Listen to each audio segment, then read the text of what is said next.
On est l'IME de Châtel-sur-Moselle, une classe d'ados, juste avant les ateliers, et on travaille avec Nobel. C'est notre chaîne d'accompagnement et d'assistance sociale qui nous aide à faire plein de choses au quotidien. On travaille avec Nobel, on fait de l'agilité, on sort dehors, on va dans les bois. On fait les courses avec elle. S'il y a un problème, elle peut venir avec nous à l'hôpital. Elle nous détend. Vous l'avez compris, Nobel, elle passe ses journées avec nous et elle fait tout ce qu'on fait. Toute la journée, elle est avec nous et si on a quelque chose d'imprévu, comme une visite chez le docteur, elle vient avec nous. S'il y a des rendez-vous avec le psychologue, elle vient avec nous. Si on doit aller faire les courses, elle vient avec nous. Mais on travaille aussi plein de choses. On travaille au quotidien l'alimentation, le sport, l'hygiène, en lui brossant les dents par exemple. On fait des promenades pour la maintenir en forme et se maintenir en forme parce que Nobel, elle nous aide en permanence à travailler sur le bien-être au quotidien. Et on est là aussi pour travailler sur une notion qui est importante, c'est le respect. Le respect de l'animal, le respect de l'autre. Ne pas avoir de gestes violents avec elle, bien se comporter, bien la traiter.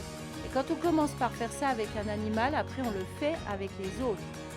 On est sur des notions, par exemple, que vous avez en permanence qui vous sont rappelées, c'est ne pas harceler les autres.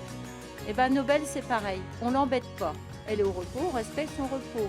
Elle a des problèmes de santé, et ben on s'adapte, on est moins après elle.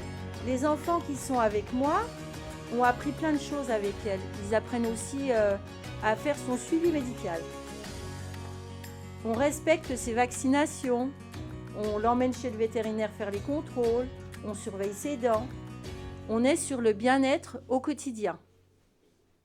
Alors cet endroit, c'est un appartement pédagogique qu'on a construit en partenariat avec le Greta.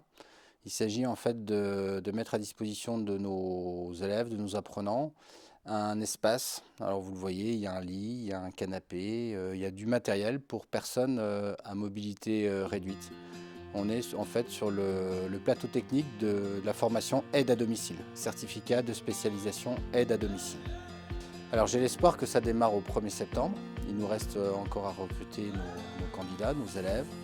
C'est une formation qui dure 1 an et elle est destinée à des élèves qui sont déjà titulaires d'un CAP. C'est pour ça qu'on appelle ça un certificat de spécialisation. En particulier nos élèves du CAP APH. Ici on a un CAP, agent de propreté et d'hygiène, et on a 4 jeunes qui souhaitent se former au métier de aide à domicile. Alors, on peut s'inscrire à cette formation-là avec un CAP APH ou avec d'autres CAP qui sont autour de l'aide à la personne ou de l'entretien des locaux. Alors, l'actualité, elle va être dense l'année prochaine. Premier événement, on a eu la chance cette année de remporter le championnat de France de football à 7 en UNSS. Et comme on a remporté ce championnat, on a la chance de devoir organiser le championnat, la phase finale tout du moins du championnat 2026. Donc ça va être un chantier qui va démarrer en septembre, une finale qui aura lieu je pense au mois de mai 2026. Et bien évidemment, ça va nécessiter beaucoup de préparation avec nos partenaires football. Et puis deuxième événement qui, je l'espère, interviendra au printemps ou été 2026. Ça va être l'inauguration de l'EREA Philippe Seguin, puisque nous avons décidé de changer de nom de l'établissement. À partir du 1er septembre de cette année, nous allons donc devenir l'EREA Philippe Seguin. Et au-delà du changement de nom, il s'agit de rénover notre politique éducative et pédagogique en s'appuyant sur le parcours, l'œuvre de Philippe Seguin. Donc avec nos différents partenaires, encore une fois, on réfléchit à l'organisation de cette belle fête, cette inauguration, mais je ne vous en dis pas plus parce qu'il faut garder une part de mystère.